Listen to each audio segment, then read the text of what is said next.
Hey there, everybody. It's Thursday night. I'm Josh Olive with Haven Comics, and we're here to do some shop talk. So stick around after this awesome intro video, and we'll get cracking.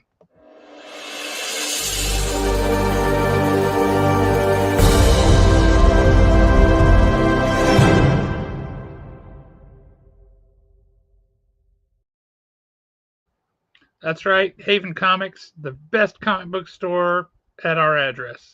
100% guaranteed. Speaking of things that are the best, I'm going to go ahead and bring the best around.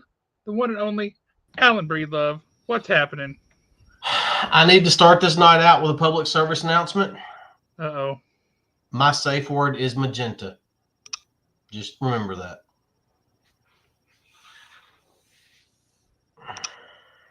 I am confused and concerned.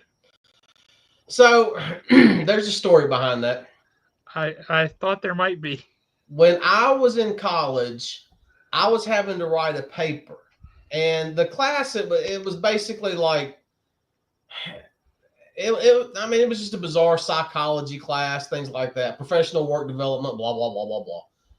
Well, this paper was as boring as it could possibly be, and smack dab in the middle of the paper, in the middle of a sentence, I literally wrote, my safe word is magenta, and then picked the sentence back up and kept going and finished the paper. I did it just because I wanted to see if it was actually going to be read. Well, the very next week, I walk into class and the instructor is sitting there looking at me like I'm the dumbest person walking the face of the planet. And I just busted out laughing. He actually read it. And the reason why that popped in my head today is because out of the blue, that instructor texted me just to see how things were going. Wow. Yeah. That is quite a story. I would do stuff like that when I would write papers in college just to see if the professors were actually reading them. I did something similar on a paper for an economics class where I just wrote one paragraph in the middle of a huge, dense page of thick, heavy paragraphs about ordering a Domino's pizza. and there was no comment of any kind. Let's see, we got some tots out there. What's up, tots? We got Matt Posey. Matt Posey just straight up lying out his mouth. Look at that. But we appreciate it. It makes us feel better. Yeah, it really does. You had a public service announcement. I kind of have one too. What you got going on? I would like to make a recommendation. Whoa, what happened to you? There you are. I would like to make a recommendation. You know, we had Scott Oden on here not too long ago to talk about his book, The Doom of Odin, the third book of his trilogy. Mm-hmm. And it's some hard-hitting, like, blood and thunder, Conan-esque kind of stuff. Well, he's shifted gears a smidge, or possibly a lot. And he has a new book out from Amazon.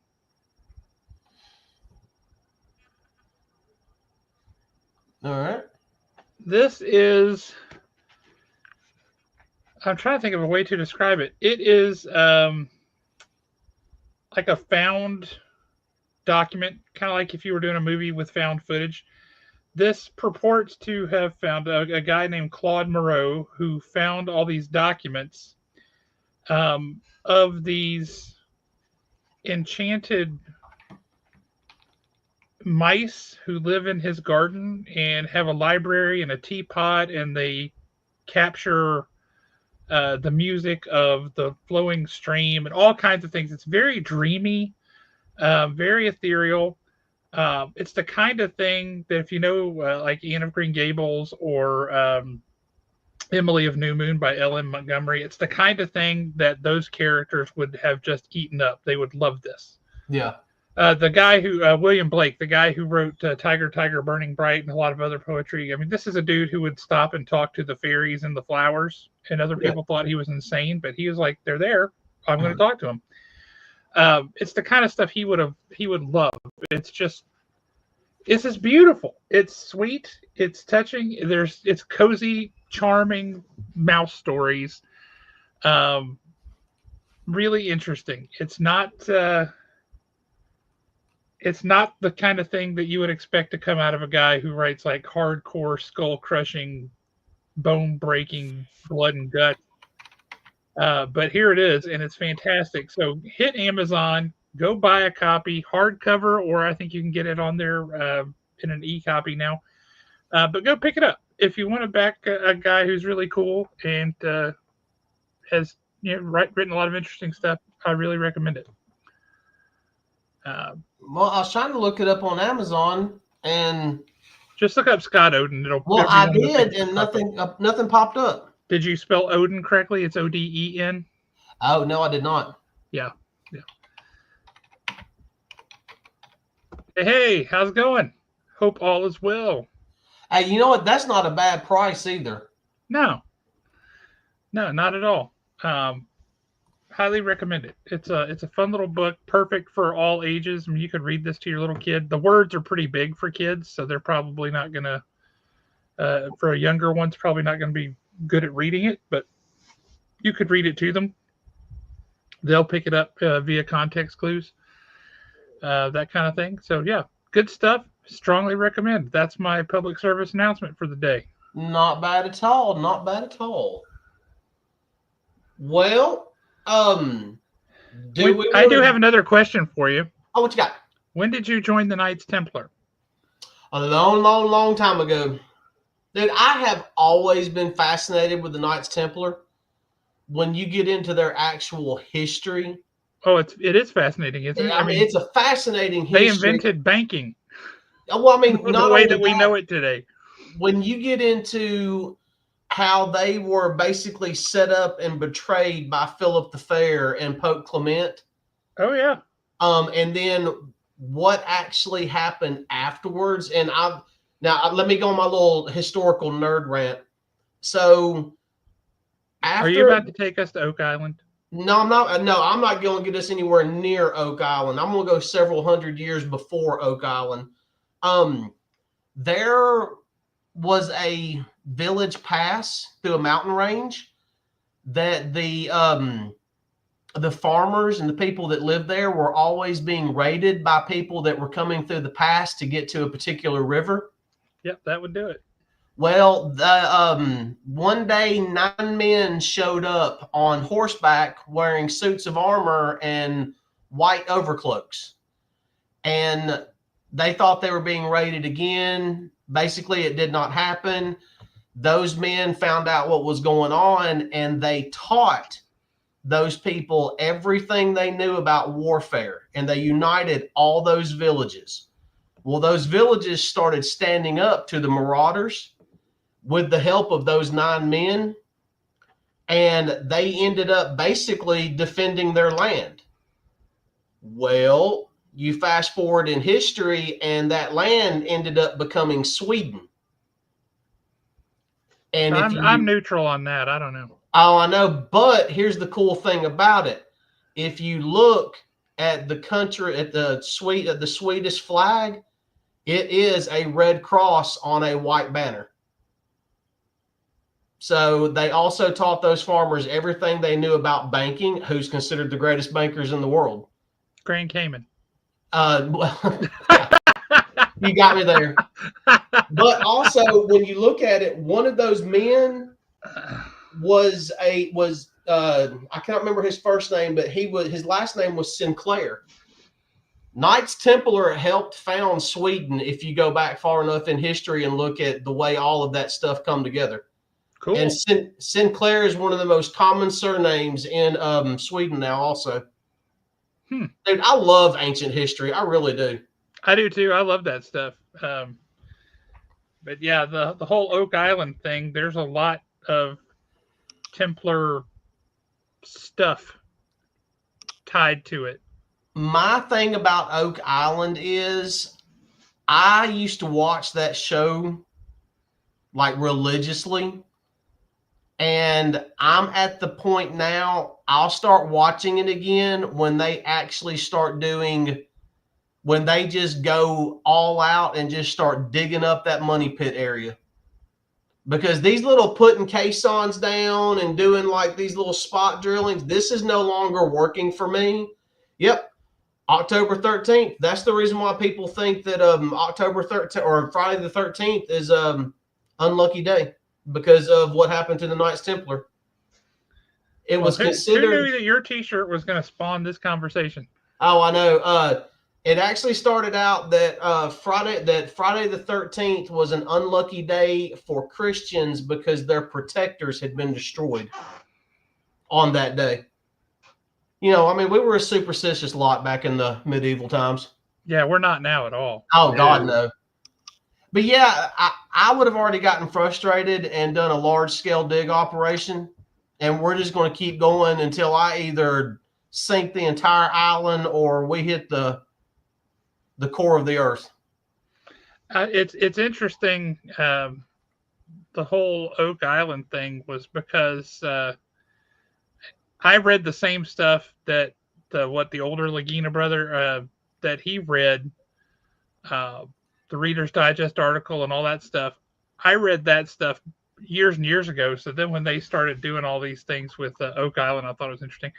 The first action reprint. I know the 1976 edition is the one that gets all the press, and then they've had a few since. Not a ton, but they've had a few since.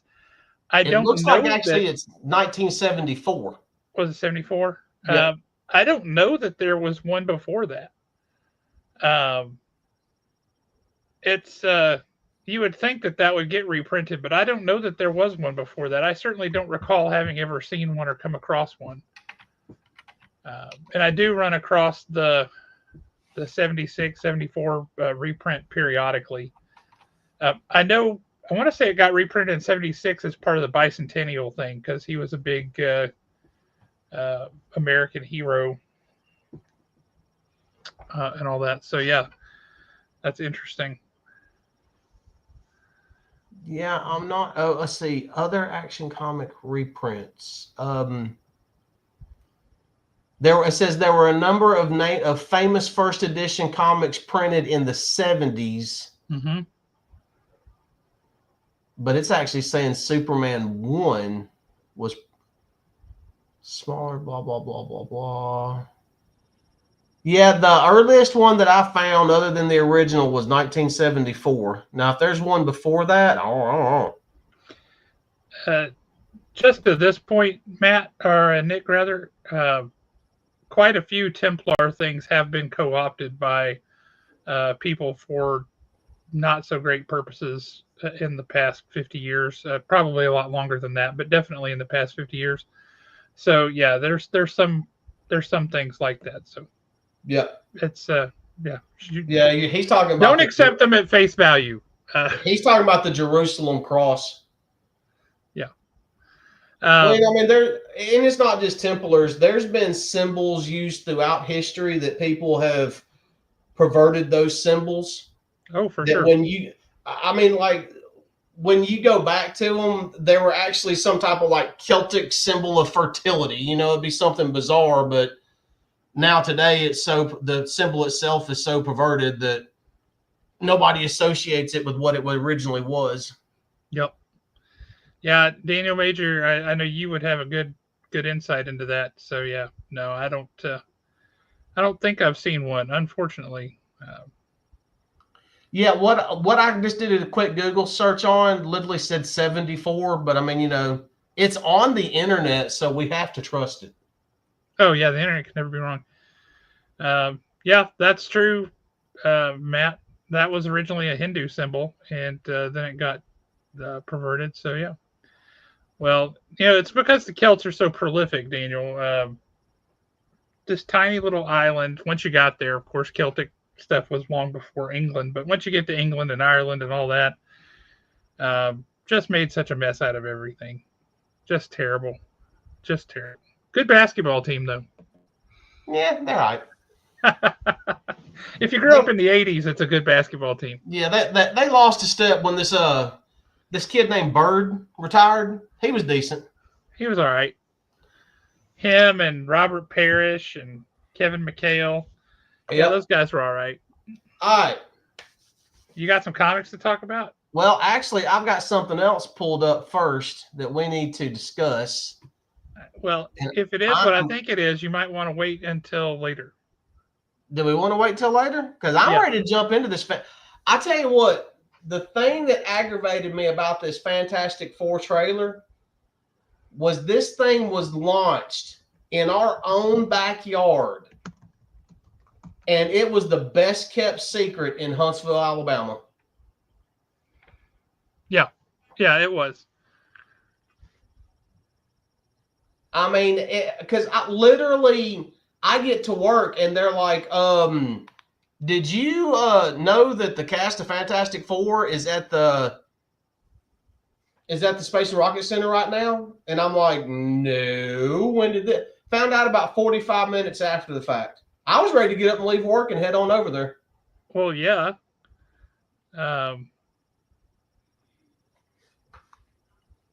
Yeah. I see your comment. Yeah, there might have been some friendships lost over the fact that I did not know about this. I'm just saying. I mean, it would have been cool to go to and everything. Are we waiting until the 8 o'clock hour to go through the trailer? Is that why you sent that? Yes. Okay. Then we will wait till the 8 o'clock hour to go through the trailer. I do have a couple of comic books. I actually had a light week last week. So, and I am going to backtrack a couple of weeks on one particular book just simply because we have not talked about it in a while. All right. And that is Alien Paradiso, issue number 2. The whole gist of this is it is like a resort. And there's some nefarious things going on at the resort, and there's a couple of undercover Colonel Marines there. A ship flies in and lands, and it had aliens on it. They had already bust through chests and everything, so now we've got a bunch of civilians, a couple of gangsters, and a couple of Colonel Marines trapped on a resort battling aliens. What else can you ask for? Yeah, that's pretty good. If you're reading Aliens, it falls right in line with what I don't know, is this whole 20th Century Studios, is this an off branch of Marvel? I mean, because you got the Marvel logo. Well, no, it's just that they're the owners of the property. Yeah. And so they've got the credit there because that's part of the deal they made, was to have their name at the top. But I mean, it's the art's been good, the story has been good. It's as an Alien fan, it's exactly what you're looking for in an Alien story. So let me ask you this: there's an Alien TV show on the horizon. What do you think about that?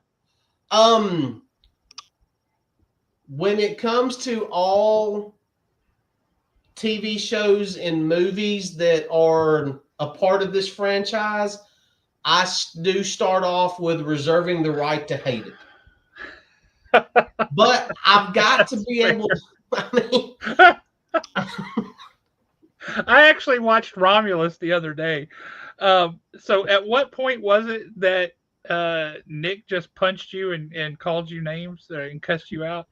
It was toward the beginning of it. And I mean, it was a little bit of a jump scare, and he jumped and spun, and he like looked me in my eyes and was not quiet about it and was like, F you.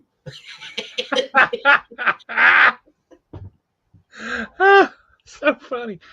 Had to be when they first ran into the face huggers and I think it was. And then there toward the end, when the humanoid xenomorph thing. Yeah, that thing was ugly. Did not like that thing creeped him out. He did not. I didn't like it. He did not like that a bit. And then he did jump one more time when it got that final jump scare coming through. Mm-hmm. Right there at the end of it.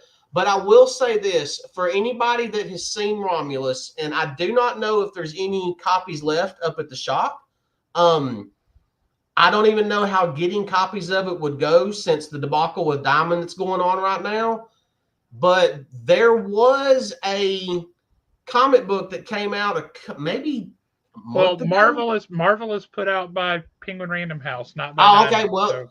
there was a Alien Romulus prequel that come out about a month ago, and it was absolutely perfect the way it fit in story-wise with the movie Romulus. Nice.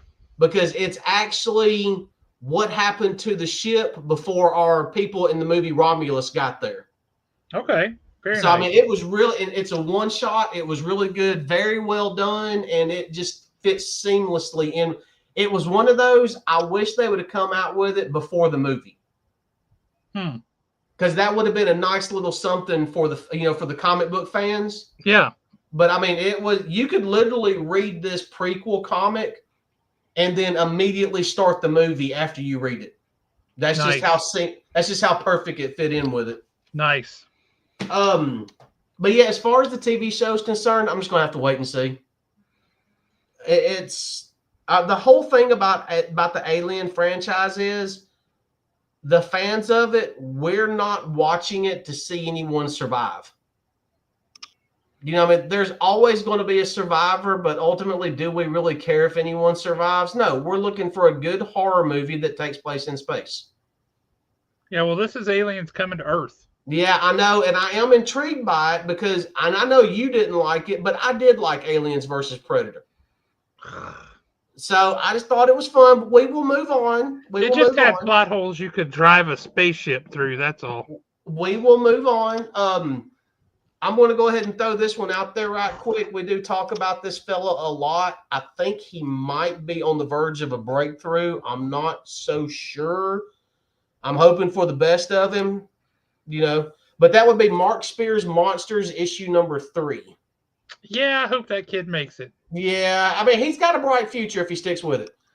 Dude, I love that cover. I really do. Isn't that great? What's up, Mike? Good to see you, sir. What up, Mike? Next one up on my list. Let's talk about the book a little bit. Don't just tell people you like it and he's got a future. Let's talk about it a little bit. Well, the thing about with Aliens, I was about to say Aliens versus Monsters, and that was a friggin' movie. But in issue number 3, we're kind of getting some flashbacks about how, and I want to dance around the subject just a little bit because I don't know how the YouTube censors are going to react to it. There's something missing that belongs Dracula that would sit about right in here, that would be attached right here. So we're kind of getting some flashback story on that in this particular issue. Slayer, I am wondering, and because I can't remember, because Mark emailed us those PDFs last summer. And that you've kind of got like the wizard with the young kid, and the wizard says, "I'm not a slayer." I'm wondering if the young kid is who, I can't remember if he grows up to be. I mean, I just don't know, but I'm thinking, is he our modern day Slayer? I know why you're asking that question. Yes. Yeah. And what about the kids in the arcade? You finally get that 1980s tie-in. Honestly, that felt like my childhood. Yeah. There was a place on North Parkway called Max's Videos, and it was an arcade. Yes, I remember that. Yep. Max's Videos. I loved that place. And then if you wanted a wild Friday night, there was that one place, I believe it was called Fantasia, that was in the old Trailer City or Trailer Island. I remember Trailer Island. It was a short-lived arcade there. I don't remember that. It was like, was it like Fantasia or something like that? And I don't think it lasted very long because there was a lot of fights and stuff that happened back in the early 80s, like on Fridays and Saturday nights there. Yeah, I do not recall that. Yeah, I remember that one. But I mean, it's all this talk has made me want to get a pizza from Terry's, like hardcore, or from Big Ed's. Yeah, I have not had Big Ed's in so long. I need to go to Big Ed's is what I need to do. Well, you know what we need to do? We need a shop talk field trip to Big Ed's. What we need to do is we need a Pizza Hut that has got a sit down tabletop Miss Pac-Man. Yeah. And then we go drop some coins in the jukebox. You know, they had one of those at Stanley's for the longest time. They may still have it. The one over on Jordan Lane. Dude, I would love to have one of those. Well, they had one up there last time I was there about a year or two ago. But so for anybody that's there you go. Anybody who's not local and you're like, what are they talking about? Food that goes way, way, way back in this town. That's what we're talking about. But yes, I hereby declare that we shall have a shop talk field trip to Big Ed's. Yeah, we need the one on Pratt. Yeah. Yeah. Is that the only one there is? Yeah. All right. The one with the alien doors? Yes. That was something else before it was a Big Ed's. It was started off as like a barbecue joint. That made no sense in that wackadoo building. No, it really didn't. And then it was like someplace like Rockabilly's or something like that. Was that the name of the barbecue joint? No, that was the second place that was in there. I think so. So we'll give y'all a little, for those of you that are not reading Mark Spears Monsters. Uh-oh, did you see that? I got to stay out of Costco. I can get in trouble in Costco. Yeah, you can. Anyway, go ahead and hold that back up. So, I'm trying to, for people that are not reading it, which if you're not, shame on you. I can't imagine there's very many people on the planet. We'll kind of give you an idea of the art. Because I pretty much read the vast majority of this story last summer. Yep. So I'm rereading again as it comes out. Have you noticed that he's rearranged some of the pages and where things fall in the stories? Yes. And that's been nice because it's like we've gotten to see the evolution of the comic book. So that's been really cool. Now hold that back up with that Mad Hatter. I want people to see that because that's creepy. And yes, you are 100%. They can't work the same without the Pizza Hut grease on top. It's impossible. Oh yeah. But look at that Mad Hatter, y'all. Doesn't that just scream creep-tastic? Yeah, and Matt, you're right. His art is definitely unique. His art is perfect for the horror genre. And I know these are probably not going to show up that well, but these are the different incentive covers. I mean, show off that tribute to Alex again. I know we talked about it last week, but can't get enough of that. Yeah, and it is in the back of issue number 3 for those that did not see it. I know a lot of people aren't going to read it, but take the time and read that. It's a guy who we lost way, way, way too young. One of the nicest human beings you could ever hope to meet. Alex was a great guy. Josh has got a segment in here about Alex. For those of you that are not local and are wondering who we're talking about, Alex used to work at Haven.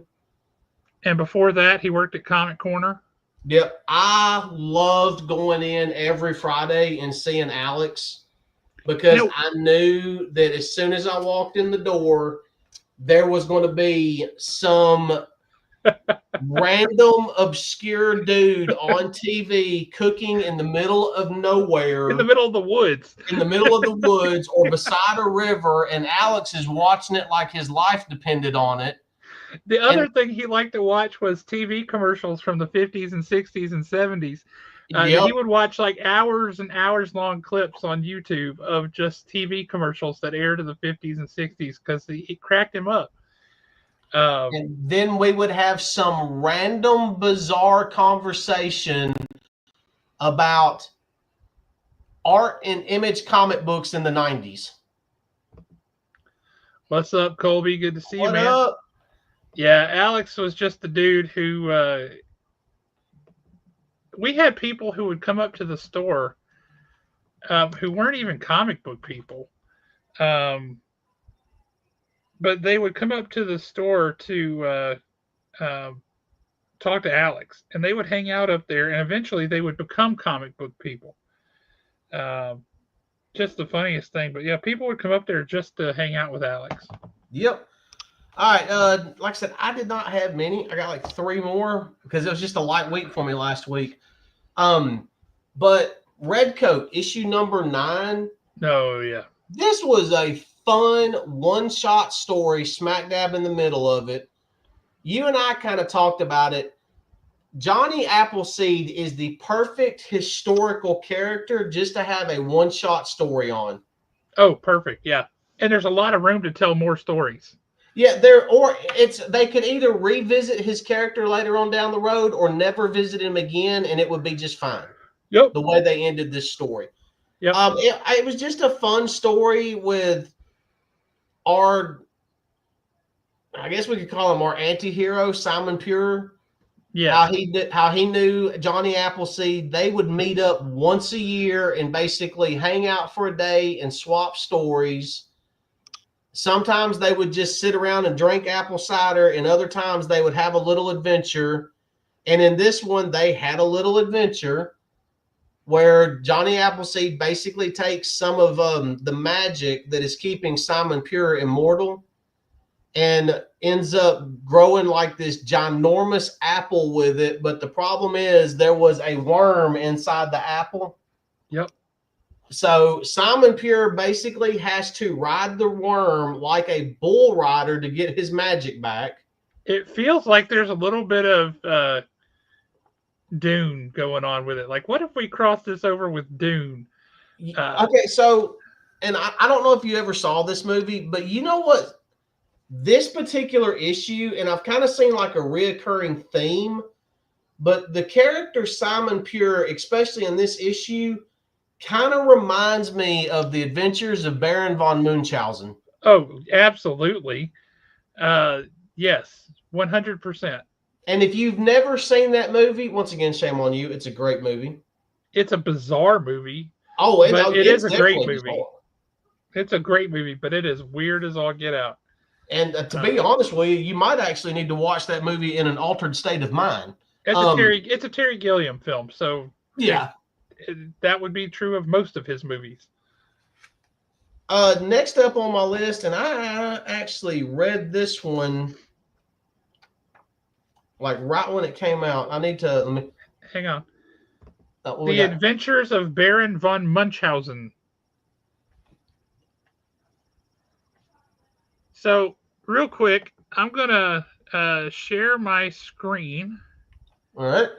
And we're gonna see something here.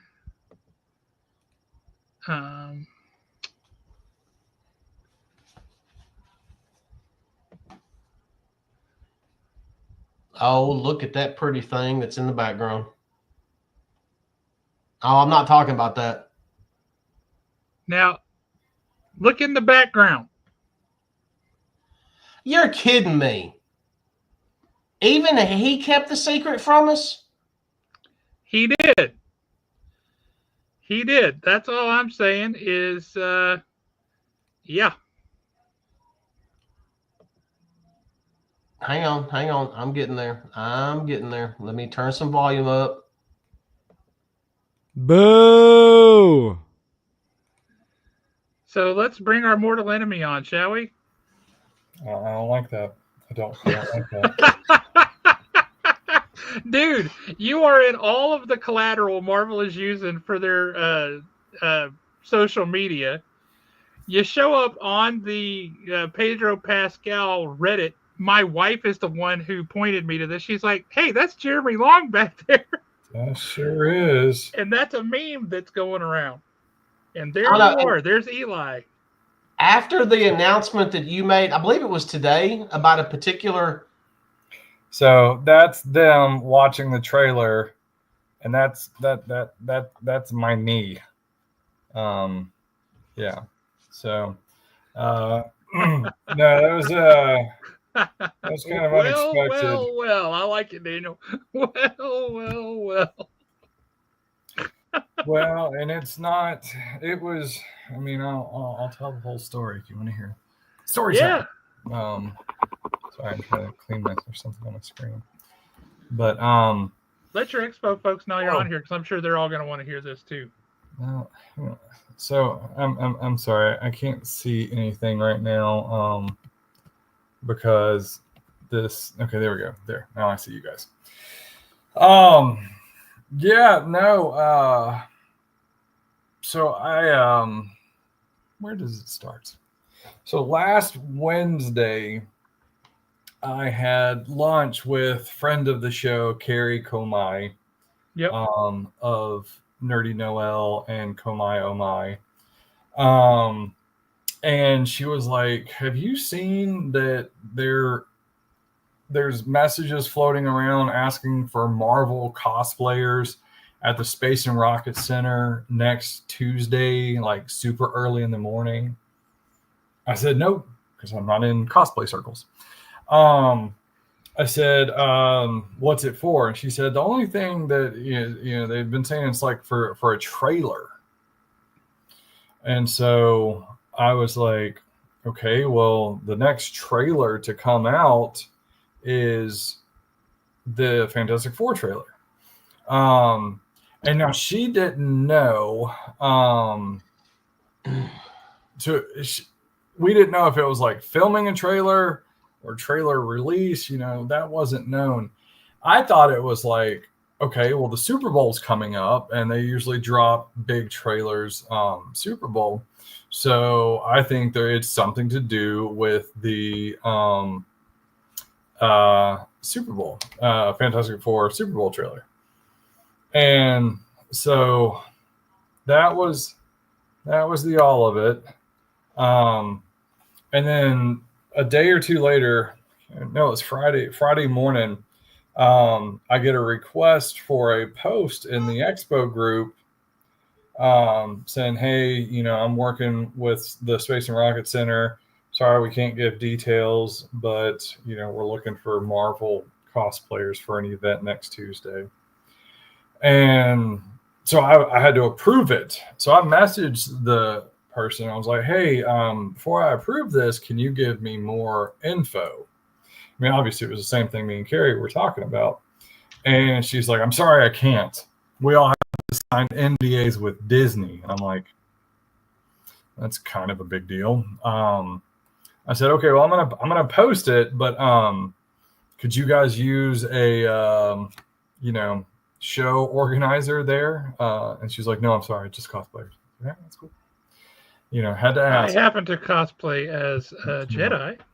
I know, and that's Disney. I could have cosplayed at the blob if somebody would have just told me. I mean, I'm mostly the Beast. I'm just not blue. And so I'm like, okay, whatever. So I allow the post, and people start, commenting and tagging people and all this stuff. And then, like 2 hours later, I get a message from the social media director out of the Space and Rocket Center, and a dude named Tyler. He's like, "Hey, if you want to come to the event next Tuesday, you are welcome to. It should be pretty cool." And I said, "Will it be fantastic?" And he didn't say anything. He's like, "I'll send you an email. You have to sign a release form, blah, blah, blah." And I said, "Okay." But that was it. It was Friday. I was like, all right. But then Monday morning, a buddy of mine, Nick Esslinger, calls me. He says, "Hey, you never guess what I'm going to do tomorrow." I'm like, "I have an idea." And he says that his daughter is in the theater club, drama, whatever, out at Bob Jones, and all the theater kids at Bob Jones were invited to do this thing. Yep, I've got some kids that I know who were there. Yeah. Yeah, and so it was then because the release form said, you must be 18 or over. And so I was like, all right. So I didn't even ask about, Eli going. Well, then Monday after I talked to Nick, I was like, well, I want to see if Eli can come. So I messaged the dude and I was like, "Hey, can I bring my almost 15-year-old? He's 10 feet tall. So, and he said, "Sure, here's a minor release form." I was like, "All right, cool." And again, it's still, we didn't know anything. We just knew that we had to be there. Check-in was between 5 and 5:45. And then the whole thing would be between like 6 and 8. And so we wake up at 4 a.m. to get ready and get out there. And we got out there like 4:50 or so. It was stupid. Like, life shouldn't exist at 4:50. Agreed. And so we wait, and then they start checking us in, and they you go through security, you get wanded down and all that stuff. And then as you go in, they're like, all right, you have your release form. All right, go to that guy and he'll take your release form and sign and check you out. I was all right, cool. So this guy checks us, and then he says, all right, go right over there and you can pick up your hat, button, and hoodie. And I'm like, hoodie? And so we go over there, and sure enough, we got, and I mean, if you've seen any, I was trying to think if I had mine down here, but it's upstairs. If you've seen any of the pictures, a lot of people are wearing these white hats, and it just says, I think the front, I think it just has the 4. Mm-hmm. And then the back says Fantastic Four First Steps Launch Crew. And then the hoodie, it's got the Fantastic Four First Steps right here, and then on the back is a giant 4, and it just says Launch Crew underneath. So everybody there got one, and then a little button, a little pen, a little bit smaller than this, and it just has the 4 and all 4 of their names. So we're like, all right, that's pretty cool, for whatever this is. And they had breakfast set up, or what they called breakfast. It was Space Center breakfast, so it wasn't good. And they did have ice cream. Do what? No, not freeze-dried ice cream. That would have been welcome. Hell, the packaging that the freeze-dried ice cream was in would have been welcome over this stuff.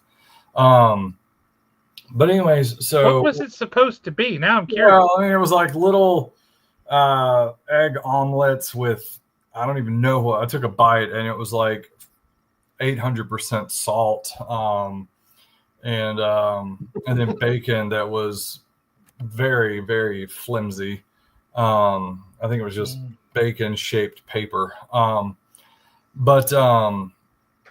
Anyways, but they had coffee and orange juice, so that was all right. So we're all just sitting around talking, and we're at the far hey, pass.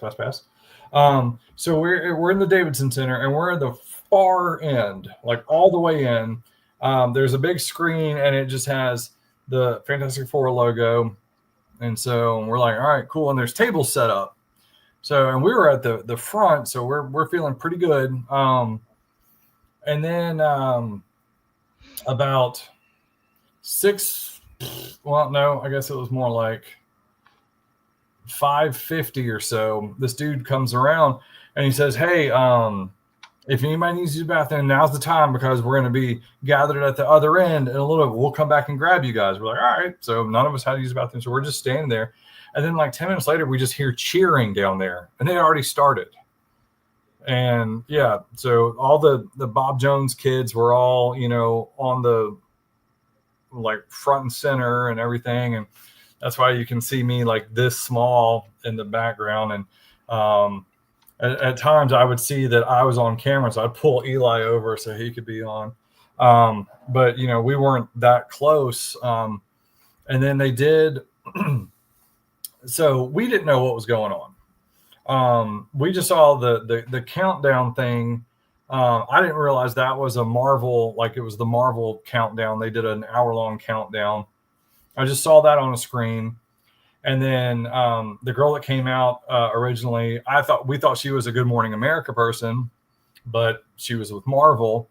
So they did a little thing with Marvel, and then like 10 minutes later, they did the countdown, the 3, 2, 1 launch, press the button, and the trailer played. Well, the trailer played on the screen in front of us and on a TV screen, but there was no sound. So like we had it looked cool. And then the cast left, and then they came back about 10 minutes later, and they did the Good Morning America segment, which we thought was live, but only to find out that it didn't play until like 8:30, and this was 6:45ish, maybe 7ish. Or yeah, no. Anyways, and so they were asking them questions from New York, and we couldn't hear the questions. It was just silent, and then like they would answer it, and we could kind of hear their answers because they were just talking normal. And then they finish that, they leave, and we're all just standing there. And then the people come out, and they're like, "All right, in a few minutes, we're going to go into the theater, and we'll let you know." And I'm like, "I've heard this one before," so I go ahead and walk towards the theater entrance. Eli and I did, and so that would explain your primo seats there. They're like, "All right, everyone, come on in." We walk on in, and everyone just wants to do what the person in front of them is doing. They're all just like a bunch of lemurs, just fall. And they're like, "All right, go down. You use both sides." And so as you go into the theater there in the Davidson Center, there's a row down the middle and then rows on the side. And so we go. I was like, "Eli, come on," and because everyone's just going straight down the middle, and it was like slow moving, and some people were going right, yeah. And so we went left and went straight down, and I noticed on the front row there's 5 seats taped off. So I'm like, let's go sit behind those seats. I was like, they're saving those seats for somebody. And it's the thing gets cold.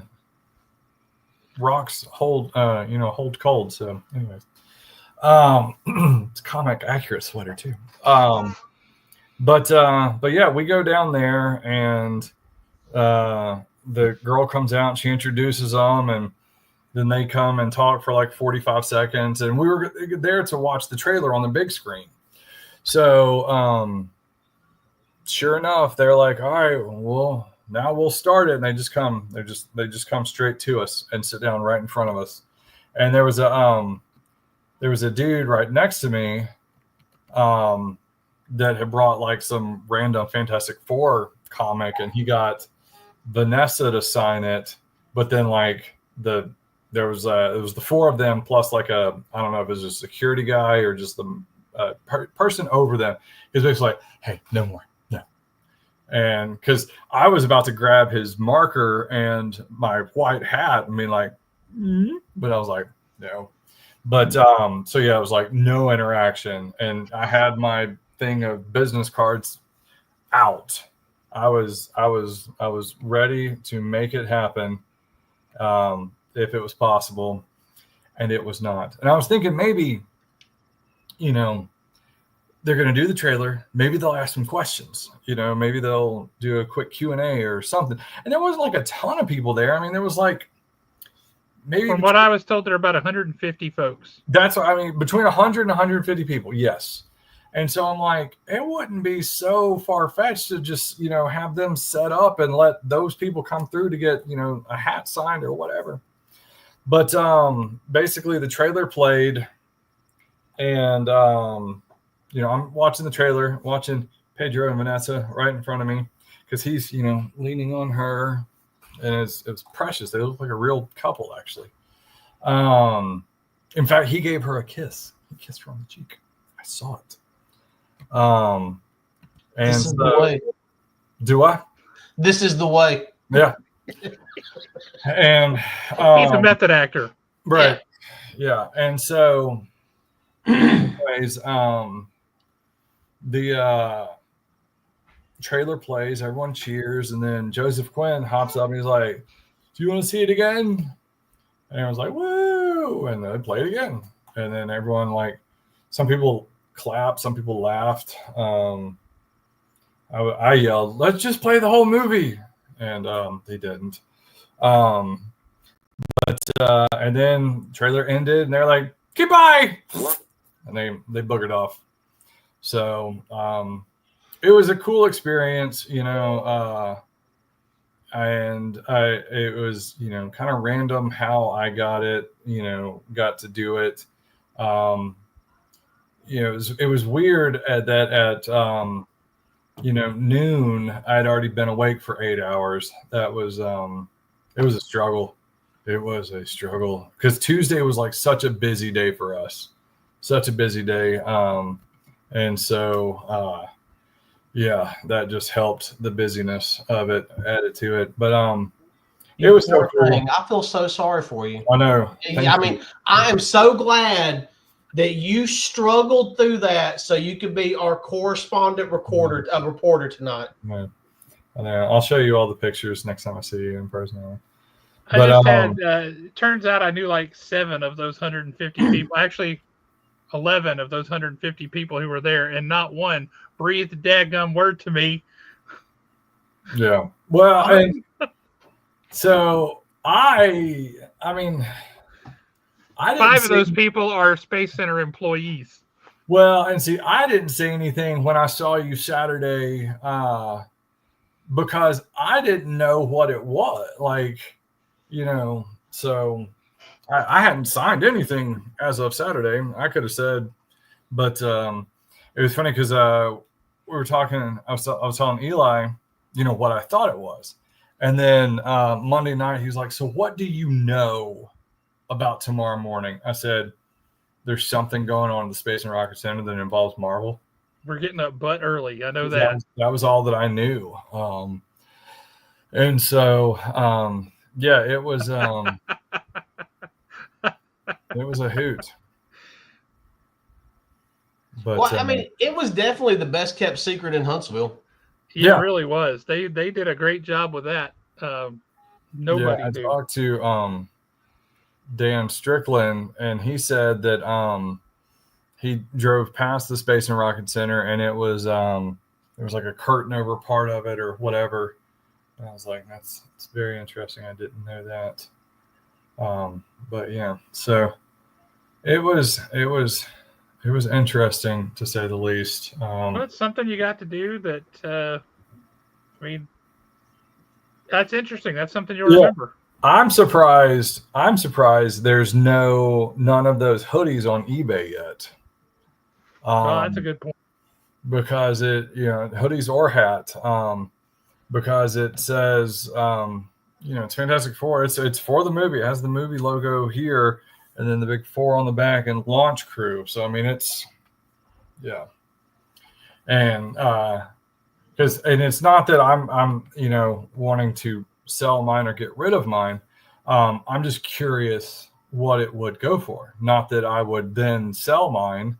Because even if it went for a couple $100, like I've got a couple $100, I don't have another hoodie, and I can't go get another one. So, do you think "Be Gone Dirt" is going to go up in value as a result of this movie? I mean, that thing is priceless. It's on my wall. It's on my wall right there. Can you see this Godzilla poster, or not poster, but painting? I wouldn't know that's what it was, but yeah, I can see it. That is a 4-foot tall Godzilla painting by Dimitri Walker. I'd say it looks like a Dimitri piece. It is. Yeah. It's fantastic.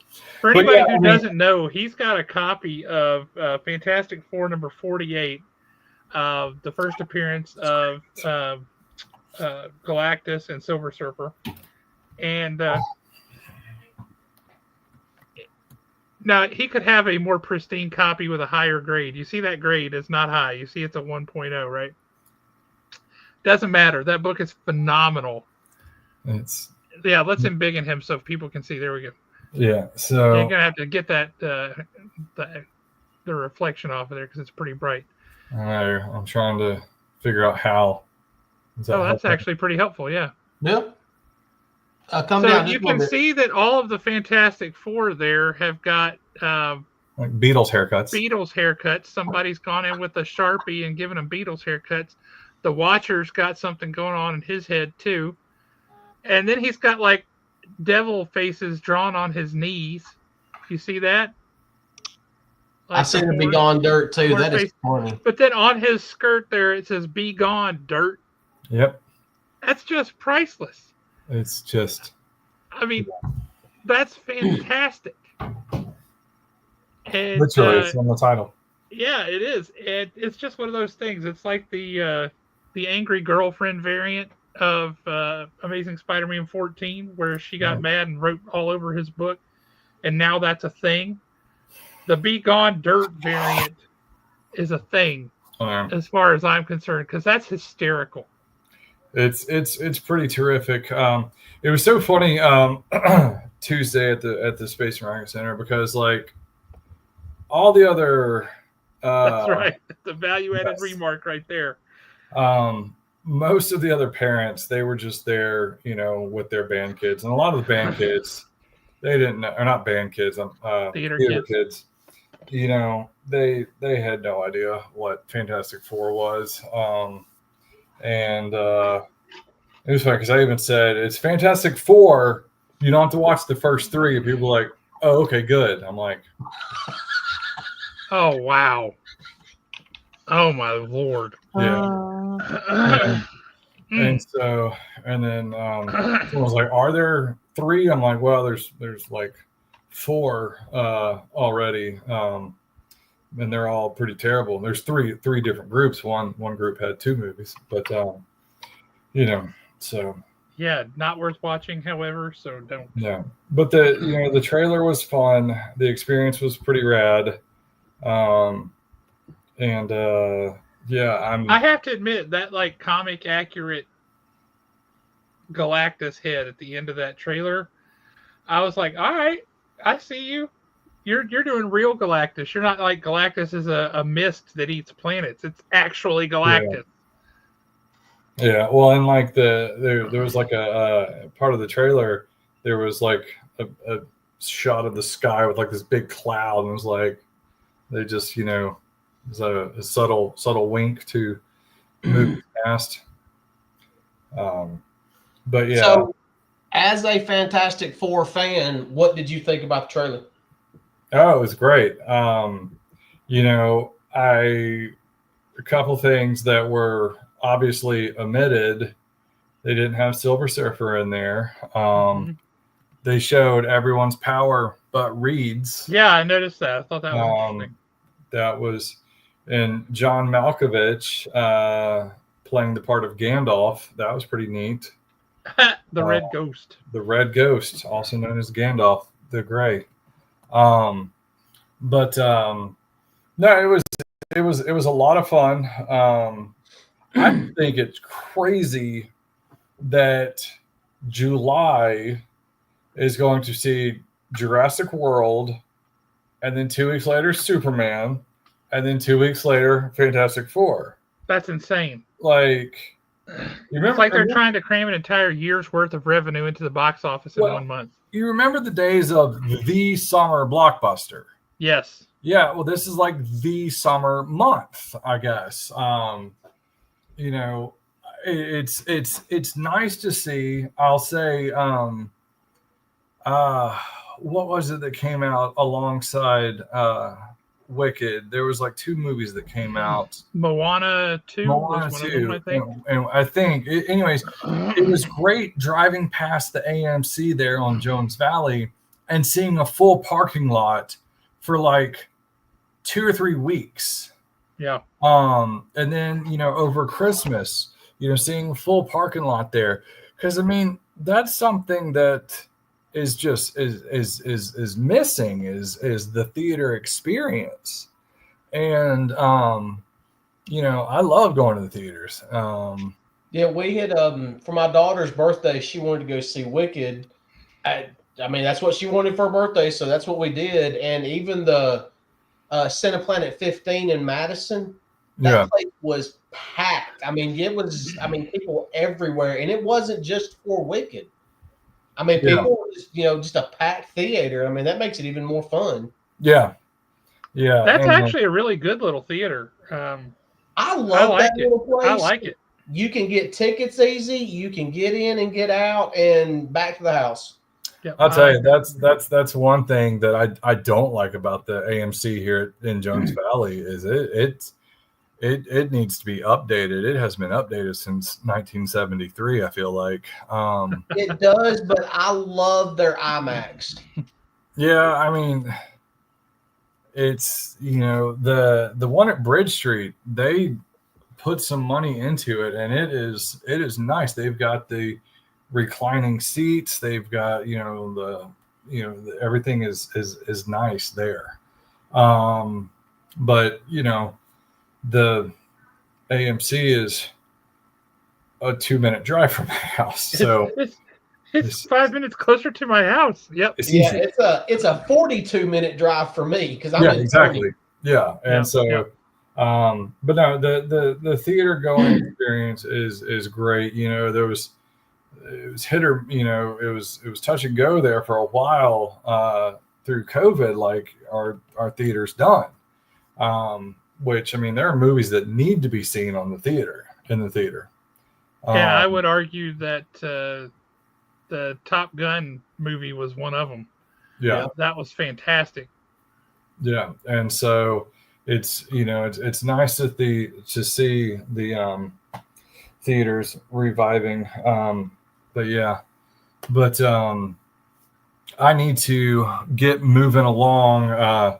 Tomorrow morning, it's kind of cool. They do at Asher School, the fourth graders, they do a business day. And so he has to make a product, and all the fourth graders make something, and then they sell. And it's a big fundraiser.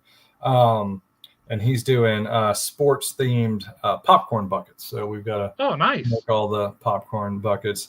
But yeah. Well, before you go, talk about the expo a little bit. That's coming up. And then I have a question for you after you talk about that. Sure. I wish I had. I have flyers upstairs, but yay, we got flyers now. Yeah, and I ordered the posters before the flyers, and they're still not here. They still haven't even shipped, so I won't have posters anytime soon. Yeah, which is kind of okay because the poster is a little bit spoilery. The flyers are very spoilery. We are still doing announcements. We're doing an announcement every day. We missed Tuesday because, well, we were busy. And so you're basically going to be doing an announcement every day until almost the end of February. Every day, Monday through Friday. Yeah, I'll give you tomorrow's announcement. We got the scoop. That's right. You get it here 14 hours early. It's another famous Lou Diamond Phillips. Really? Dude. Tomorrow. Yeah, Chavez. Say, nice. Dude, I'm going to have to bring my why the name of the movie just ran right out of my head? Young Guns. Thank you. Yeah. Yeah, I got to bring my Young Guns stuff. That's awesome. Yeah. See, my question that I was going to ask was, since it's a comic book show, can you give us a spoiler on a comic book guest coming? But you gave us another guest. That was last week. Last week was full of comic announcements. I know, and we need more comic announcements. Boy, them and wrestlers. So what's fun is I've got a couple of wrestlers coming, and I've got a schedule planned out. And every time people post on an announcement graphic, when are you going to have a wrestler announced? Or I guess wrestlers aren't coming. You know, I bump it back a day. So I may not announce any wrestlers until after the expo at this point, because. So don't give the man a hard time. Yeah. People have no idea what it takes to talk to these people, to talk to their agents, to work out arrangements, get people to come, work out schedules. It takes a lot, and that's like a full-time job. Yeah. And y'all just have no idea. So leave the man alone. Don't pester the man. Heck, yes. As a matter of fact, you mentioned that. I have gone back and I have started to I have rewatched Daredevil. And I had forgotten how good Daredevil is. So good. I cannot wait for so good. I need to do that. I'm looking at, it's supposed to have, when is this going to be delivered? Yeah, if you want to let her loose, man, she will come down with some snark on people who are being jerks in your comments. Absolutely. So, I mean, I was so close to posting like, hey, please, you know, do not ask about other guests on guest announcements, because the guests sometimes they'll see those, especially on Instagram. You know, Facebook maybe not so much, but Instagram, they see them and they comment, and because we tag them in it and they will share it and everything. Single day tickets vary from 30 to 40. Yeah. Yeah, so I had, speaking of Kingpin, I had ordered 5 copies of the Moon Knight 22 variant, the Alex Ross Kingpin cover, to get him to sign. Because it's not a pricey book. In fact, Josh, do you have some at the shop? I have no idea. I'll have to double check. I know we ordered it, but I don't know if we've got any left. Well, I mean, it was from 2023. The Alex Ross Virgin variant. But I mean, I bought 5 copies for $20 shipped on eBay. So, yeah. But Expo is coming along great. A cool thing, I've told you guys that we have somewhat partnered with Panoply, and because you want it to rain. Yeah, no. So Panoply is more or less going to be the official after party of the expo all weekend. Sweet. And so they're giving us a link that people can get discount weekend tickets, which is great because with the show ending at 6:00 on Saturday, a lot of people want to stay downtown, but nobody wants to start downtowning at 6:00. This way they can go into Panoply, spend a few hours. There's fireworks Friday and Saturday night. We'll get that posted soon. One last thing, we are having a volunteer meeting. This one's kind of an information meeting. It's this Sunday, Super Bowl Sunday, at the AC Hotel at 2:00. So if anybody's curious about wanting to help out on the expo, come on down. We will have everyone out in time to go home and watch sports ball, and your trailer fest or your puppy bowl. If you haven't talked to Josh Harrison, he said he'd be interested in volunteering this year. Yeah. I mean, just out of curiosity, and you don't have to answer this if you don't want to. I saw today's announcement, and I was like, "Holy crap! How much bigger is the expo going to get?" Just the sheer amount of guys. We've already just announced already. Aside from folks like Charisma Carpenter and things like this, right? You got God. Why are people's names wrong? William Shatner is coming back. We got Weird Al Yankovic. Yeah, but my question is, how many more people are you going to announce? I mean, it's almost like when is enough? I'm loving it. Never enough. Let's see here. We have. When are you going to make Owen happy and get that guy from Reginald Valjean? Yeah. So you run the names and I'll count them. Look, I've got a number right there. That was a nice try. I tried, y'all. We have 15 more. And then, but that is for sure. And now I forgot. Someone asked about Ming. I'm going to talk to him next weekend. I talked to him in Chattanooga at FarleyCon last August, and it was kind of a, hey, you want to come back? And he said, yeah, I'll check my schedule. I was like, all right. And we haven't mentioned it since. So I'll see if he still wants to come down. Because, I mean, he doesn't exactly need a spot. He's always moving. But we've got some, I'll tell you, we're not done with the big announcements. Now, we don't have another Shatner or Weird Al, but we've got some big ones. We've got some big ones left. I mean, you've got Shatner, Weird Al, and Vincent D'Onofrio. What's his name that was also on Star Trek? Why did his name run out of my head? Yeah, Walter Chekhov. Yeah, Walter Koenig. What Ernie Hudson. Ernie Hudson. I forgot Ernie Hudson because you announced him so long ago.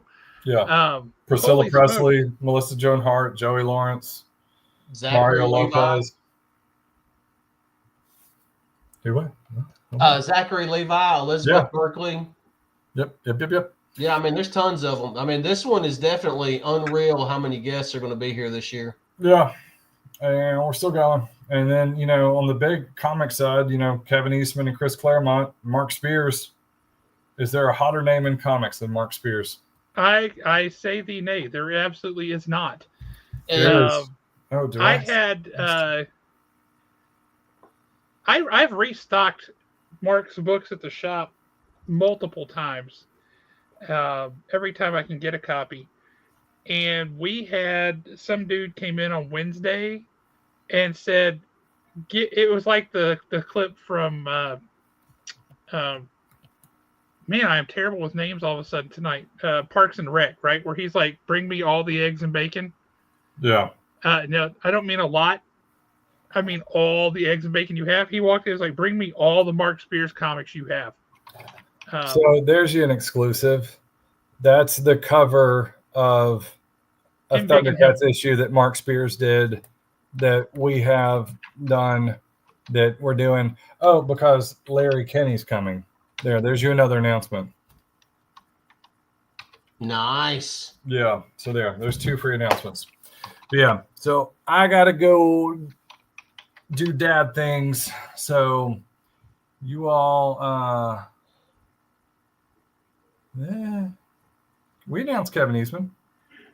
I didn't think you had it. Well, and then I put that in the private chat.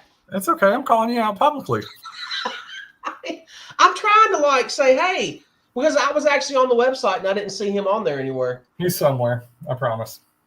I mean, it's not like your boss is going to fire you or anything. Yeah. I'm just trying to cover for you. Yeah. No, he's on the 1, 2, 3, 4, 5th row, right next to Chris Claremont. Okay, gotcha. See it now. Okay, never mind. My bad. Yeah. Well, we'll have you come back on before the expo so we can talk about logistics and all the stuff that because it's going to be laid out a little different this year. We want people to know. Next weekend, I'm at Pensacon, big show. So if you're in the Pensacola area, come on by. And then the first weekend of April, I'm in Greenville, South Carolina for SC Comic Con. Finally, I've never done that show because it's usually on the same weekend as mine. Yep. But yeah, thank you for having me, and I'll see you guys real soon, I'm sure. Appreciate it, brother. You have a good one. Good night. Say it. So, Matt Posey, this is a huge night for you because you got the voice actor for Lion-O, one of your favorites, and you've got a Mark Spears exclusive cover of Lion-O, one of your favorites, all in one fell swoop that you can get at your favorite show. So that's a pretty sweet deal. Yeah, but we've also got the voice of Scarlet and the voice of Shipwreck coming, so I'm happy. That's true. Maybe we get Scarlet to sign my oh, dude, you've got the Scarlets. I've got the Baroness. Dang it. Jeremy's just locked up there. I'm going to take him off stage so we don't have people confused. So, and I forgot to look because I've got an idea for a sketch cover that I want done. Yeah. Did Mark Spears do any sketch variants for Monsters? He's got blank covers, and he was doing a few sketches for that. He didn't do a ton, but he was doing a few. I've got this idea, and I'm going to talk to him. I want a sketch variant, since it's Monsters, of either Kiss, like Gene Simmons and Ace Frehley, all that. Yeah. Or Elvira, and I don't know why. Elvira. I will say, I don't know why you would want that either, but I mean, I love Kiss, but Well, we're coming up on the second arc of Dead Romans. Yes, we are. And that starts with issue number 7, but issue number 8 is where it gets really good. Issue 8 is going to be phenomenal. I'm going to have to order a ton of issue number 8. Issue 8. And then you and I are going to have to get our Sharpies ready. Mm-hmm. And we're going to have to sign a lot of books. If somebody wants me to mess their book up like that, I will. There is a Mark Spears Thundercats book. It's not number 1 though. Lily Munster. That's a good idea. Yeah, that would be a good one. Oh, stupid question. Is CGC or anybody going to be at the Pop Culture Expo this year? Yeah, the same people. It's not CGC proper, but it's a facilitator who can witness and all that. They're going to be there, same as always. Yeah. I really need to. I've got that. And him saying something about it reminded me. I've got that Daredevil Alex Ross cover that I want to send off and get graded. Yes, good call. But I mean, I can pretty much send that off anytime I want to because just about everybody I know has got an account, you know? No, Thundercats is an ongoing series. It's just that Mark didn't do the first issues of it. Dynamite didn't reach out to him until later. And then they were so far behind, they've actually been doing Mark Spears covers for Thundercats and Silverhawks as unlockable variants at FOC because they brought him on so late in the process they couldn't even get him into the initial order catalog or anything. Oh, wow. Well, we've got his copy. We have his cover for Apex, the Thundercats Apex book, up on the wall at the shop right now. You had a light week last week. You could have picked that up too. You know what? I didn't even think about it. I come in last week and I filmed 2 shorts, and I'm actually really disappointed in one of the shorts. It did not go hardly anywhere, and I thought it would. Yeah, I saw that. I was like, "What in the world's going on?" Yeah, that was kind of weird. I'm wondering if it's because of what I titled it, and then I turn around and change the title. That could be. I don't know. So the one right behind it did well. Yeah, the one right behind it did very well. Let's do this right quick. Well, I have a question I have to ask you first. All right. What about your ghost roast? So I woke up Saturday morning and my coffee pot had died. And it was an absolute, I mean, like I considered having a formal funeral in the backyard for this coffee pot. I've had it for so long. Mm. So, you know, I've got it muted, so we're not going to hear anything, or at least we shouldn't. Right off the bat, you can see it's got that whole 60s vibe with the sunken discussion area like houses did in the 60s and 70s. Yep. You got those weird shaped walls. You got the logo there that just screams 1950s and 60s. So, I like the reel-to-reel tapes that make up Herbie's eyes. Yes. My thing is, and I know, was it Nathaniel Saint made a comment about the Thing sweater? Yeah. I love the way they've done the Thing. He looks comic accurate. He does. Look at his head, those giant brows, the tiny little nose. Yes. All that. That just looks great. And I mean, if y'all don't like something, I mean, call it out. Let's talk about this. A Fallout vibe. Yeah, you're not wrong. There's definitely a little bit of that. I will say, like when he like does this and he has that rocky sound. Yeah. Like I like that. His voice seems like it should have some kind of a rocky sound to it too, and it doesn't. So that's kind of weird to me. I like it. It's just kind of weird. But here's the thing about it. With his voice not having the rocky sound, it kind of humanizes him more. Oh, it absolutely does. So I read this online. I'm going to try to pause it just right. Somebody said online that what he's working on the board is basically equations for the multiverse, like like the possibilities of other dimensions. Well, because they were trying to claim that this right here is basically like a wormhole. Now, whether that's true or not, it could just be somebody stretching. I don't know. Stretching? What's this back over here in the corner? Looks like spacesuits. Yeah. Okay, I'll take that because at first it looked like nutcrackers to me. I love the way that rocket looked. Oh yeah. This right here. That scene where look when it goes back to the Thing. There you go. Look at that. That's straight off of Yancey Street. That's fantastic. Yep. I would like to know where he gets these clothes because as a big and tall dude, I can tell you it ain't easy to find. And I'm assuming, and I mean, correct me if I'm wrong, because I really and truly have not like done any homework on it. I'm assuming from the way the trailer looks, their origin story is going to be told in flashbacks. It does feel that way, yes. I didn't hear him say Yancey Street, but I also didn't hear him say it was clobbering time. And I did not realize this until my daughter said something That's Eddie from Stranger Things. What? Yeah. No, that can't be right. Holy smokes. Well, dang it.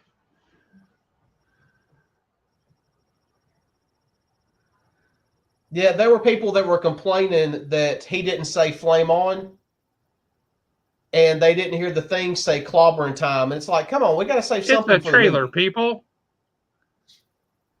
And then you get this, right? Something wicked this way comes.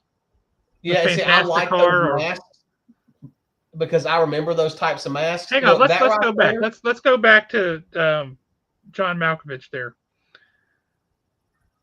and nobody knows who he's supposed to be playing, correct? Pretty sure we know who he's supposed to be. He's supposed to be the Red Ghost from Fantastic Four number 13. Oh, okay. Yeah. A lot of people are saying he must be Mole Man, but I don't think so. I think he's the Red Ghost from Fantastic Four 13. Matt, yeah, there's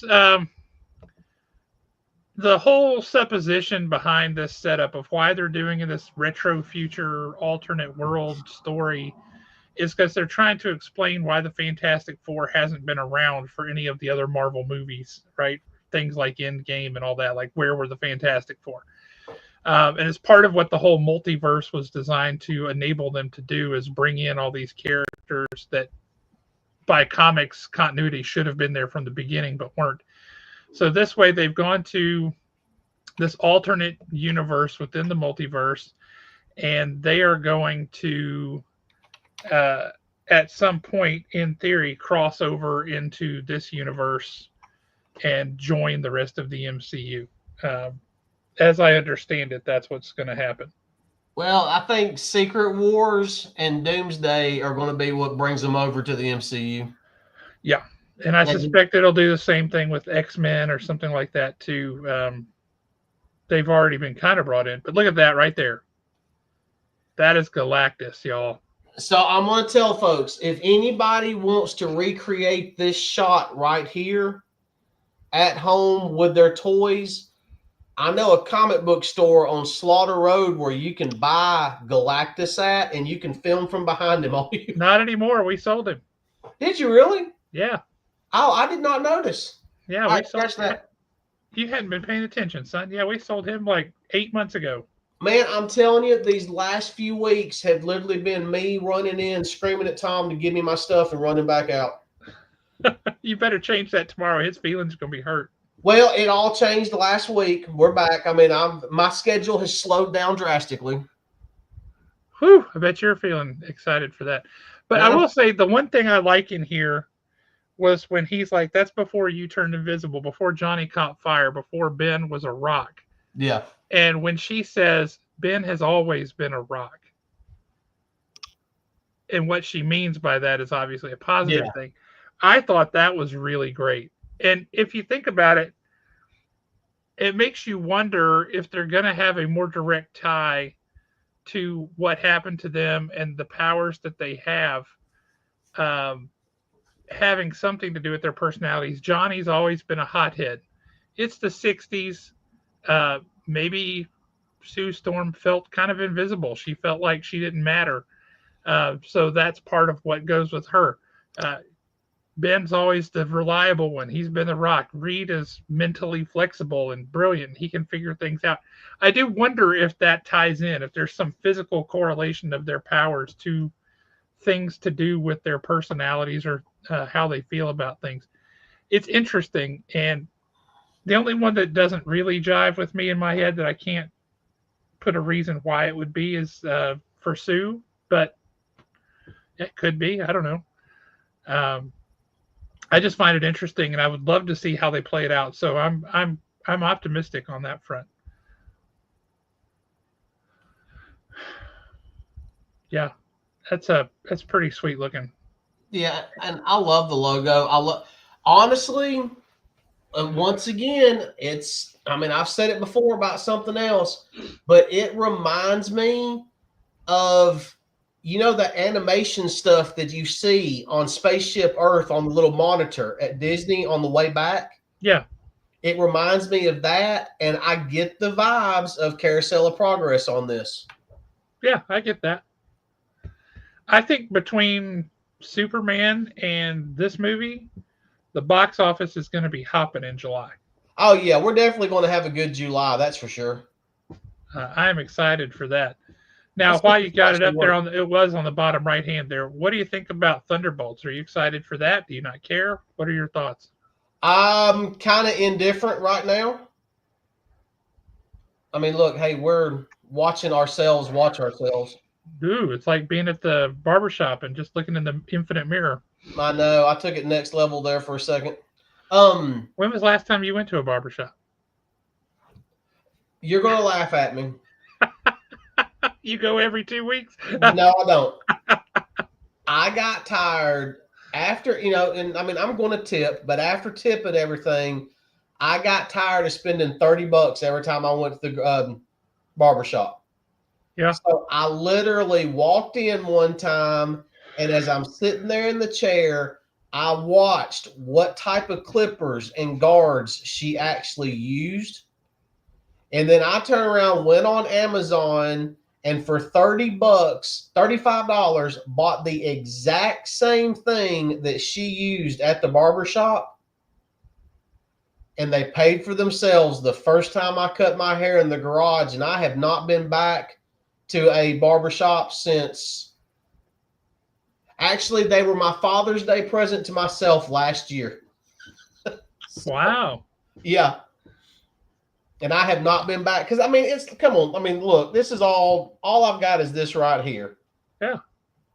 Now, I mean, I'll give them credit. I mean, I go in, get my hair cut. They would, take care of all this, trim my beard for me, get me all lined up. I mean, they hooked me up, but still. I get it. Yep. I get it. Have you seen the video? It's kind of an informal interview. They're just sitting around talking, and they asked Anthony Mackie about when he got Captain America's shield at the end of Endgame. Yep. Have you seen that? No, but I saw something else that he said in the interview that did not sit well with me. I just thought it was interesting where he goes, like, here's the shield. He's like, what am I supposed to do with this? And he's like, well, you're going to be Captain America. And he's like, what? Yeah. He had no idea. He hadn't read the comics or anything. He didn't know that occurs. And he's like, what? Really? That's awesome. But yeah, he had no clue whatsoever. I thought that was interesting. Yeah. I've seen a lot of people get tore up about it. Chris Evans said the same thing. In the comics, Captain America said the same thing. He's not Captain America as in I like support this or support that. It's the dream of America. It's equality, it's integrity, it's righteousness. It's all those things. And people have taken all that stuff out of context. Although Captain America said it in the comics, Steve Evans said it, or Chris Evans said it, Anthony Mackie has said it, and people have all taken that out of context, like he's saying some horrible thing about screw America. That's not correct. No, it's not that. It was, to me, he did not explain it very well. But he's not an orator. You can't expect him to. No. If you're playing Captain America, you best be perfect and on your game every time. That's an awfully high bar. Only one person's met that, and that's Jesus. Speaking of which, that's one of my favorite Captain America lines from when he first meets Thor. And he's like, where I come from, there's only one God, and that ain't it. Yeah. You don't dress like that. Yeah, I'm pretty sure he didn't dress like that or something like that. That was a great line. But going back to what we talked about earlier, partially because Vincent D'Onofrio is going to be at the expo. Like I said, I went back and started watching the Daredevil show again. Holy smokes, I forgot how good that was. Dude, it holds up. It holds up. And really made me want to watch The Punisher again, too. Yeah, I mean, it's John Bernthal, Charlie Cox, Vincent D'Onofrio. They were so They were almost too good. Well, the guy who plays Foggy Nelson, Yeah. Other than the flopsy wopsy hair, which I could do without, he's fantastic. Well, in the trailer for Karen Page is awesome. Elektra was great, even. Yep. In the trailer for Born Again, he's cut the hair. He's got short hair. Foggy Nelson does, which is more like in the comics, right? Yeah. But the guy who played Stick, he was great. They just had top-notch acting, and the writing was really, really, really strong. Dude, there is no petition, son. I'm just going to be honest with you. I'm looking at going to a junkyard and getting a door off an SUV and just bringing it to the show. Get your picture taken with Vincent D'Onofrio smashing your head in with a car door. What a great thing. That'd be hilarious. We can rent that thing out for $5.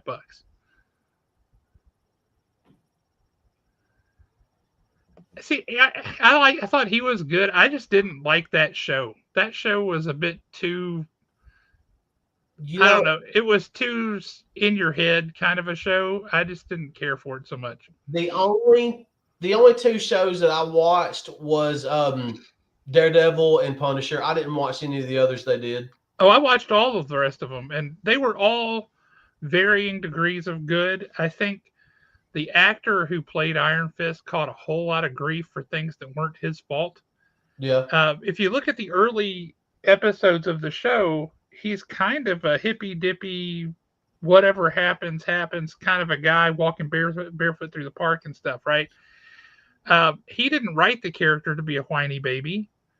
That's the script, and that's the director telling him, this is what I want you to do. It wasn't his fault that his character was that way. And people gave him a lot of grief for that.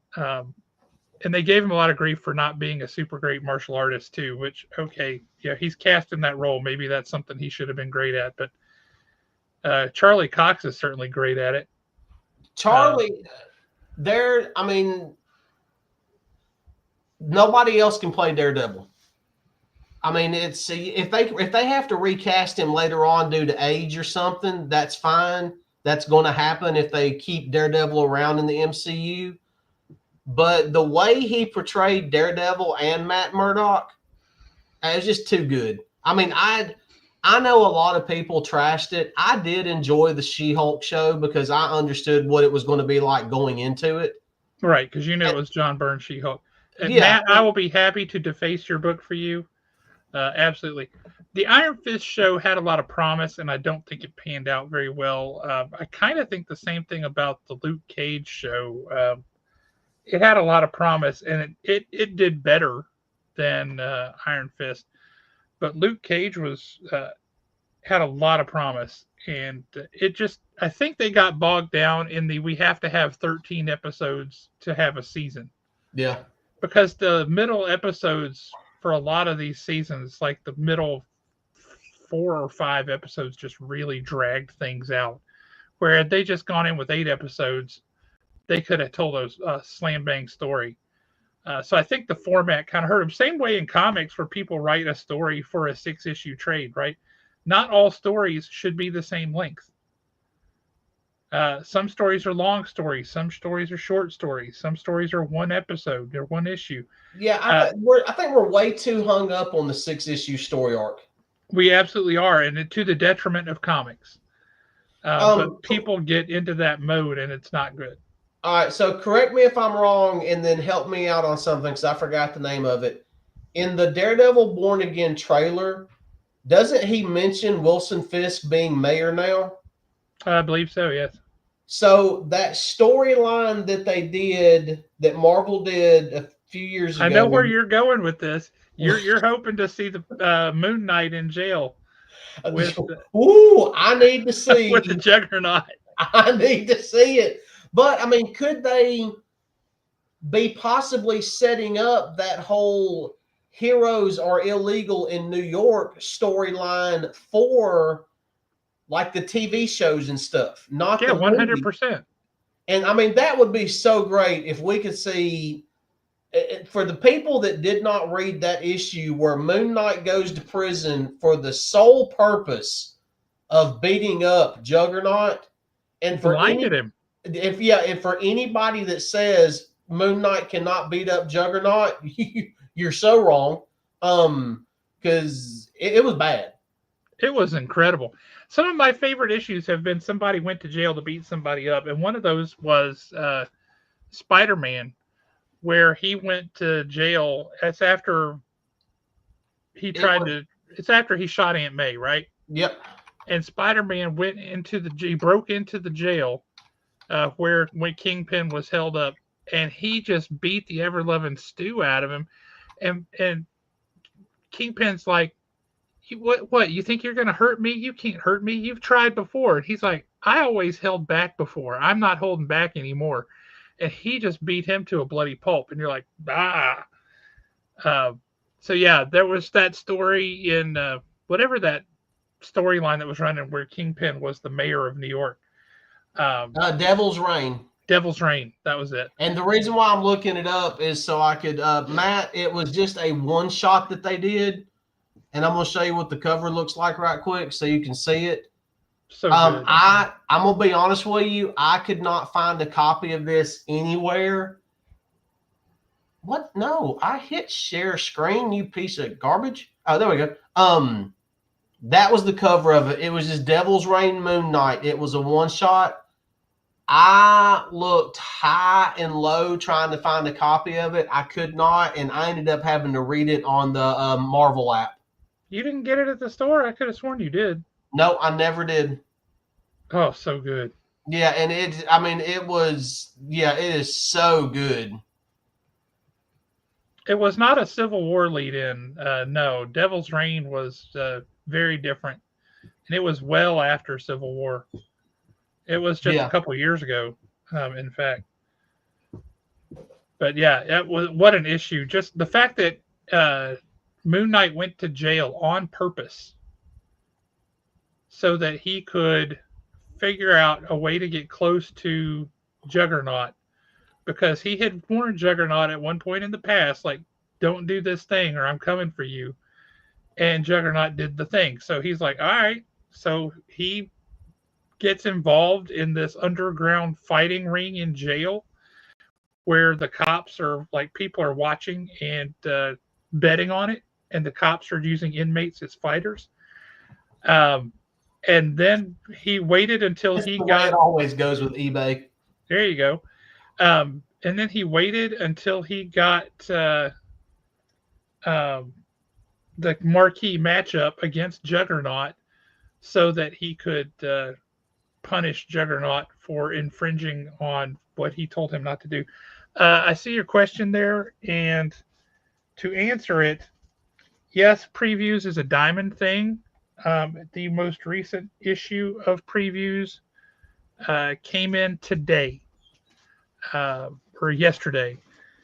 We're supposed to get our books from Diamond on Tuesdays. We actually have to pay them for the privilege of getting them a day before they hit the streets or they hit the shelf. And they have not sent us our books on time since the week before Thanksgiving. Now, are we just fixing to lose previews entirely? But here is, well, if Diamond goes away, previews goes away. Matt, when you read it, you'll understand. But there's previews for this month, and the DC previews, for whatever reason, was a week late. So it just came in actually today. So this one showed up today. And I want to see Moon Knight getting his money from Dracula. Sweet Christmas. Yeah, we all want to see that. But here's a book I want to ask your take on this, because why does this exist? I cannot imagine. Embiggen me, if you would.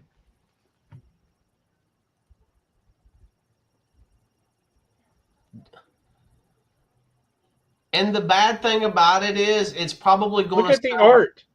It's probably going to sell out and be expensive as it can possibly be, and it's going to be as stupid as it can be. Well, it's obviously stupid, but why does that exist? That's dumb. Why did somebody say, yeah, we'll go ahead and spend the money to print that paper? Oh, and just in case you guys missed it, here we go.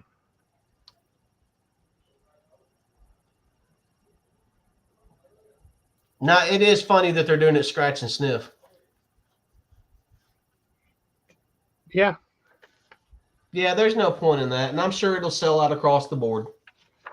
I don't think so.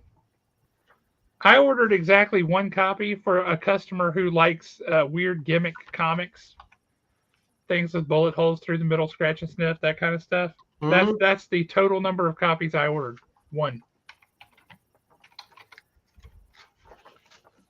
And in the retailer forums, people are similarly saying, like, what's up with this? This is stupid. I agree. So, what else was I going to say about the Daredevil show? Oh, we already talked about the car door. Yeah. Yeah, we already talked about the car door. Man, when he announced Vincent D'Onofrio, I got so excited wanting to see Charlie Cox that, and it's probably not going to happen. I immediately had to text him and ask if any other members of that cast were going to be coming. And he was like, oh, no.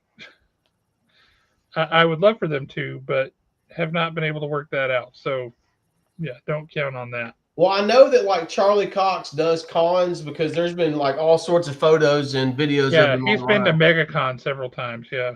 That would be a negative for me there.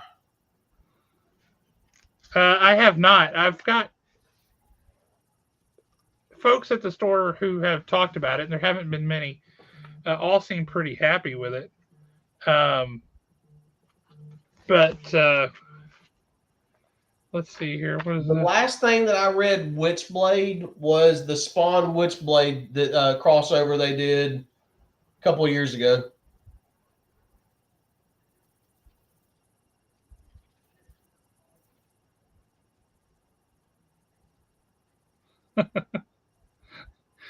I like it when I tell Jeremy that I did something related to the expo, and he's like, instead of being like, "You did what? How did you? Nobody gave you the authority to do that." He says, "Oh, that would be rad." So fingers crossed on that front. I will say this. Okay, this is a cover for Batman 159. So Hush 2, right? All right, look at that. Doesn't that just look like Wonder Man? It really does. I mean, almost even looks like a W there. That's not good. Did you see where and I don't know if this is a rumor or what, but Kit Harington, Jon Snow, yeah, is in the running to play Hush in Matt Reeves' Batman 2. I did not. Oh yeah. Well, he was wasted as Black Knight in Marvel. Well, yeah, he got those few seconds and that was it. Yeah, this expo for sure. I'm excited. I'm really, really excited. Now, if I will say this, if this past week was a light week in comics for you, I'm gonna wager next week is not. I mean, I'll look at Absolute Batman #5 comes out next week. Aquaman #2 comes out next week. Yeah, I cannot wait for that.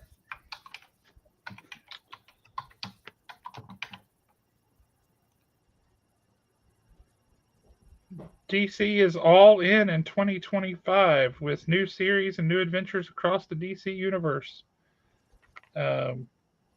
Actually, this week it was looking like it was a relatively light week for me also. This is not the greatest picture here. Like, this is okay art when you look at it, but then you look real close and Aquaman looking a little like, what's with that beard? The beard ain't working. Yeah, that was them trying to take up space for a secondary character in the background. Yeah, he's just like, Oh yeah, put him on there. Make him leaning weird. Okay. Oh yeah, and I just look. If it comes out like it's supposed to, One World Under Doom starts next week. Yep. And I'm And, signed up for it, so y'all can go buy every single one of them off the shelves, and it's not going to phase me a bit. and that book comes from Penguin Random House, so we should get it Good. on time. Did you read Aquaman #1? Yes, we talked about it. Oh yeah, we did. And then we talked about it last week when we had Legion of Comics on. Yeah. Because it's so good. Seriously, y'all, Aquaman #1, shockingly good. I was very, very pleasantly surprised by that book. Really, really dug it. World War V starts next week. Yep. I'm on Flash Gordon, but now I gotta wait because you had to go back and reorder Flash Gordon 5. Well, 6. I had to reorder number 6. 5 theoretically should come in on time. We'll cross our fingers and hope. All right, we'll see.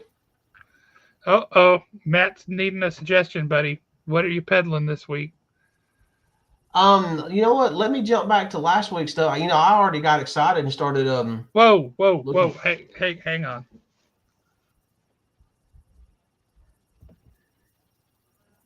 Nate, buddy, I love you. You couldn't be more wrong. That is so not true. Oh yeah, that's just not. That's some clickbait right there. All. Will that be good? Will One World Under Doom be good? The evidence I had to say yes will be this. Ryan North is writing Fantastic Four, and since the relaunch of Fantastic Four, it has been great. In the back of the first issue, he talked about what he thought the Fantastic Four should be and should not be. He's like, they're not superheroes. They're a family of adventurers. Check. That's correct. This book should be fun and not full of angst. Check. That is correct. And he has delivered. He had like 3 other points too, but he was right on all counts. And I said then, if he maintains that and he sticks to that, he is going to do well. And he absolutely has. It has been a fun book with occasional moments of poignancy that kind of hit you in the feels. But it's been a fun book. It's been an interesting book. He's thrown like back to old stuff, and he's done all kind of things. Well, he is also writing One World Under Doom. And the appearances that we have seen of Doom in this book so far, holy smoke, he's hit you pretty hard with Doom in some interesting ways, unexpected ways. Really, really good. So, yeah, One World Under Doom, I think is going to be good. Yeah, he literally, in the first issue that he put Doom in. Dude, we're going to have you on just to hear your rationale for these things. Yeah, really. And just keep in mind, you know what they say about opinions. Everybody's is wrong except for mine and Josh's. Oh, did we tell everybody why they're going to need to get Dead Romans #8, by the way? No, we didn't, but let me jump back right quick. Matt Posey, if you want to talk about peddling something, I would go ahead and jump on One World Under Doom next week, because the way they have set Doom up and set this storyline up has been really good. And they've actually, in a weird way, it's been minimal setup. It kind of, how Doom became Sorcerer Supreme does happen in Blood Hunt. Mm-hmm. But then it was like, it happened, it's over with, it's done. And then Doom ran off, put a dome around Latvia, and nobody's seen him since. So you can literally pick up One World Under Doom just knowing that he's now the Sorcerer Supreme, and that's all you really need to know. So yeah, I think that one's going to be highly recommended. And Doctor Strange needed something to do, so he is during this One World Under Doom timeline. Doctor Strange is Sorcerer Supreme of Asgard. But yes, back on to Dead Romans number 8, guys. Number 7 is going to be coming out here in a month or two, and then number 8 after that, because that's how the number system works. But you're going to want to get your copy of Dead Romans number 8, and you're going to want to get your Sharpie, and you're going to want to come to Haven, and you're going to want me and Alan to sign your copy of Dead Romans number 8, because we appear in that book. Okay, let me back up. Has it been, I mean, I know that he sent you an email and said y'all are going to be in Dead Romans number 8. Yeah. But have we been printed? Are we like 100? No, it has not been solicited yet. Okay. Because he's waiting until he gets through with issue number 10 before they solicit issue number 7. But yeah, it's all well down the road. This is all happening. So Dead Romans number 8, you're going to want me and Alan to sign it. And if you cannot catch both of us, we will both be at the Pop Culture Expo.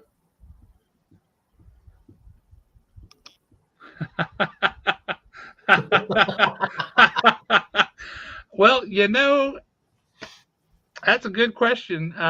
You just mostly have to, that's correct, heads on spikes. Yeah, you'll see, I'm sure, us with expressions like this, like. Well, we literally sent him 2 pictures, and they were both headshots, pretty much, and one of them was just us standing there, and another one was us screaming. Yep. So we'll just have to wait and see what happens. I'm excited for that. But mostly you just have to relentlessly ask people who make comics to put you into comics, because that's what we've done. We've been pretty shameless about it. Yeah. I mean, we haven't held back any on that one. No, we have not. Oh, man. Well, it's been fun. Did you ever imagine that our names would appear in like the thank you credits of what is arguably the hottest book of 2024, 2025? The first issue of it? No, I know. It was like, we have been immortalized. And then having Alex in issue 3 is just great. Yeah. I mean, hey, we need to start referring to our show as the Meek but Mighty. With meek crossed out, because we're not meek. We should be, but we're not. All right. Well, I've got to jump here in just a minute. So anybody else got anything before we take off for the week? Hornsby and Halo, great book. Yeah, that's been a really fun. Really fun. I don't know that it's aimed at kids, but it's certainly appropriate reading for kids, and it's a solid book. Rockefellers number 3 came out this past week too. Oh, Rockefellers has been so good. Really, really good. But yeah, all right, everybody. We got to take off for the night. It's always good talking to you. We will holler at y'all later. Hope you have a great night. Have a great week. Read some comics and come back next week and let's talk about them.